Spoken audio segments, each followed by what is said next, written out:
Hi, this is Michael from Pyramaze. You're watching Metal Impact. Stay heavy! Before talking about your new album, could you tell me a few words about each member of your band? You know, personality and music. Yeah, well, our drummer Morten Sørensen, he's been playing in a Danish band called Aurora before he started with Pyramaze. And he's also the drummer of Wuthering Heights, a Danish-based band. An excellent drummer. He was named one of the world's best drummers in an American magazine 2 years ago. Our bass player Niels, also a super bass player. He studies at the Royal Academy of Music in Denmark. And then there's our keyboardist Jonah, who lives in Atlanta, USA. He's quite young. He's only 22 and he's been playing the keyboard forever. He's one of those really young, fresh talents. Really nice guy. Then there's Lance King, our vocalist, who's like the old guy in the band. He's got lots of experience, played in lots of bands, and he's very, very well known in most metal scenes. Then there's our new guitarist, Toge Skjønnemann. He joined us when we were supposed to play live in America in 2004.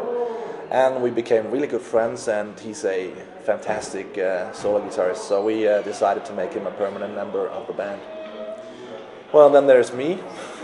I am also a guitarist, and I write the main material. So regarding this new album, I read in an interview you said about your first album you wanted it to sound raw. I don't get this feeling when I listen to the Bonne cover, so how would you qualify your musical evolution and the sound of this new album? Well, basically we decided very early on that the new album would be more epic, and we wanted some more orchestral elements. And we had some more studio time, so we had a better chance of sitting down and playing more with the orchestral elements. We used the chord keyboard a lot for that, and we had lots of strings and flutes, and one song even has Scottish pipes and stuff like that. And it's just because we wanted to take the music into a more thick direction, actually. It was supposed to be bigger this time, more epic. Also because of the story itself, it's a very epic fantasy story. So it just seemed very appropriate to make the production bigger. So you're talking about fantasy epic. I've seen on your website, it seems you're a fan of the Lord of the Rings, oh, yeah. Dragonlance series. I noticed this because I'm a fan myself. Okay. And so I was curious to know how those interests are reflected in the last album, because, for example, the introduction of the album, there's a voice talking about the balance between good and evil, and then the evil taking more importance. And to me, it's exactly the story of Dragonlance. Yeah, that's the story of everything, actually. I think you can also make relations to the world today. I think the world has become a more evil place. Terrorism, war, people don't care so much about each other anymore as they used to. So it's part fantasy and part relations from the real world. And because I'm a fantasy geek, I love the fantasy stories. I just thought, okay, why not make my own fantasy story and translate that into a concept album. In several songs, I think it's 3, there's a voice talking, kind of narrator. So what is its role? Well, it's just because the story itself is very, very big, and it was very hard to narrow it down to only 50 minutes of music. So at one point we had to decide, well, for the introduction we need a brief preview of what it's all about. And then right before we end the album, we need something to sum up what has happened and what is going on right now to make it stick together, you know. And I could have written hours and hours of lyrics for the album because the story is so big. So it's very hard to narrow it down. And having somebody speak just makes it a bit easier to catch up on everything. You could have done 2 albums, maybe, if the story was so long. Yeah, it's true, but I felt I really had to finish it, because I hate to go and watch a movie, take a movie. I had to go and watch a movie and it doesn't end, you know. I have to wait 2 years to see the ending. I don't want to do that. I didn't want to do that to the fans either for the music. A lot of the Rings were famous. That's true. That was the one movie that got away with it. It was really good. And the last Camelot albums, and I know he's one of your references. Yeah. Also are in 2 parts. Oh, I didn't know that. Yes, I haven't been listening to Kammeyer for a while now. It was in the early days of Epica and stuff like that when I listened to it. There's a female voice on 2 songs. Yeah. I was wondering, since you write all lyrics, but Lance does the vocal melodies, where did the idea come from? Was it from writing, or was it suggested later by Lance? No, actually, that was my intention right from the start, because at one point our main character meets this woman who has a major impact on him and his further journey. So I thought it would make more sense to make it kind of role-playing, the woman talking to the main character. And so already many months before we went into the studio, I got a hold of a girl from the Royal Academy of Music in Denmark. She was a friend of our bass player. And we basically hired her to do that part. Do you think she would be there with you for live performances? No, I don't think so, because she's moving to America soon, and she has her studies to do, and I think live we're just going to have to make Lance sing those parts. Which song was the most difficult to write for you? Oh, I think it was Bring Back Life, the one with the Scottish bagpipes. Because I had written some folk-inspired theme guitar to put above the rhythm guitar for that track, and in the studio it just didn't really work. It seemed to sound weird. So we worked a full day only to correct that, and it really brought some sweat to our faces, you know. That was pretty hard to get right in the studio. About guitar, your first album was very guitar-based, because you were writing everything on the guitar, so Yeah. is it still the case for this one? It's still guitar-based because I write it on the guitar, as you said, but also because we wanted to make it more epic this time. Jonah's arrangements for the keyboard have been pulled up more in the mix, so it's been more an organic sound this time. Is there a song on this album you really look forward to playing on stage that would really show all its power? Yeah, What Lies Beyond. That kicks ass when we play it live. Yeah? Why do you think so? I think it's the riffing. It has some very fast and heavy riffing, and also great melodies and hit lines, and I think it's going to blow people away when we play that live. What do you think of before a show? I don't know, the butterflies in the stomach. I just concentrate on the performance ahead. You know, try to practice 10 minutes before to warm up the fingers and stuff, and I just mainly focus on the show. Also, I was wondering if you sometimes improvise during a show, and if you find new riffs, new ideas for songs. During a show? Yeah.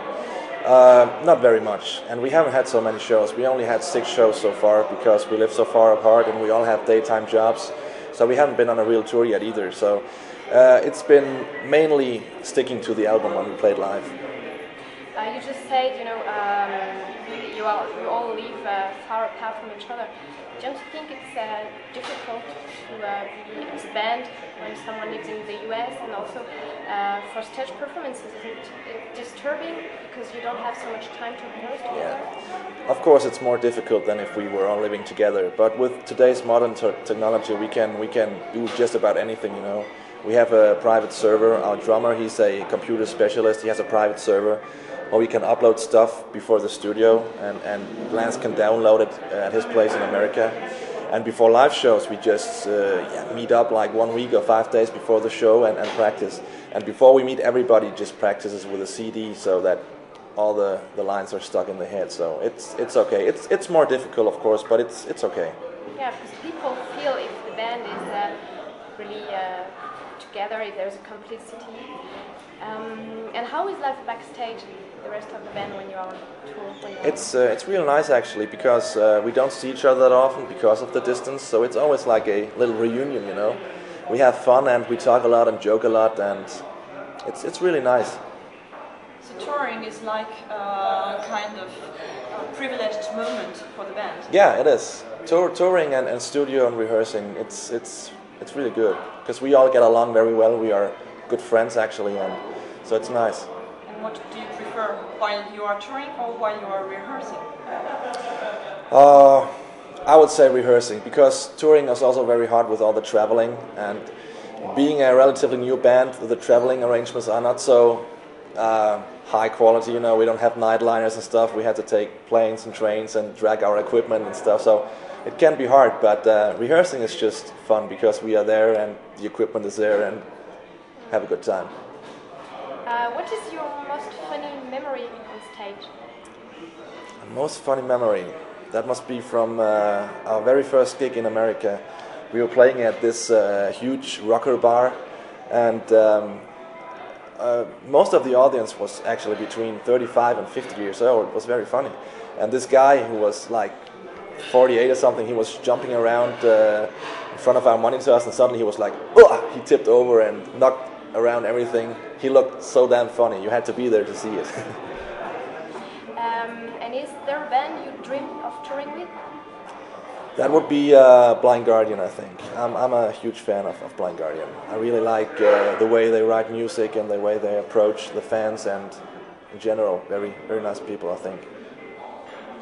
Well, since we're talking about other bands, on your website we've seen that you have influences from Iceberg, Kammeyer, Iron Maiden and Queen's Reich. Mm-hmm. And those bands are quite different in metal, so how would you say those influences are reflected in your last album?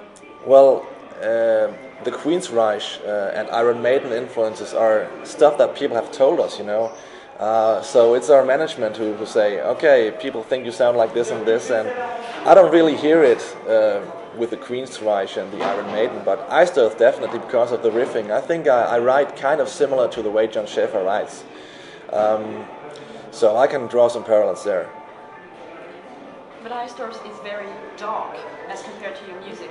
True, but some of the riffing and the style of writing, because John also writes very guitar-based, is kind of similar. Of course, the style is a bit different, but you can draw some parallels here and there. We also saw that you love movie scores. Have you ever thought of composing for a movie? Yeah, but it's not going to happen because I don't play the keyboard, and composing for a music, I think, demands that you can play the keyboard and make some really major arrangements. I could make metal for a movie, but not many movies play metal, you know. So it would be great, but not at this time, no. Action movie or horror movies, you can find metal. Oh yeah, that's true. But I'm thinking about the epic scores, you know. Yeah. Also, I was curious to know, besides your band, you work as a shipping manager. How do you manage to do both? You write everything for the band. How do you find the time to do it? Oh, it's very hard. It's very hard. Yeah, well, I work 40 hours per week as a shipping manager, and then just the music is in the evening, you know, and touring and gigs are in the vacation time, and yeah, I also have to find time for my wife and the house, and I like to go to the gym, and you know, it's hard, but I love metal. I couldn't live without it, so I find the time somehow. But there are just not enough hours in the day. That's true, but yeah, and so that's why you haven't done so many gigs yet, if those are during the vacation times. Yeah. What are the next gigs planned? The next planned gigs are, we have 2 in Denmark in June, and we have the Headbangers Open Air in Germany in July, and we've been invited to the Bloodstock Festival in England, also in July. And in September we are playing the Prog Power Festival in Atlanta, USA. And then Replica Records, our French label, they will try to arrange some gigs for us here, 1 or 2 gigs maybe, but it's not scheduled yet, so we don't know about it, but we're trying to make it. Okay. Any plans you haven't fulfilled yet? Any dream? A dream? Yeah, well, living from the music, I would say, because it would be nice to quit my daytime job and focus just on the music, because it would make it so much better, everything, you know. All right. Thanks a lot. Thank you too.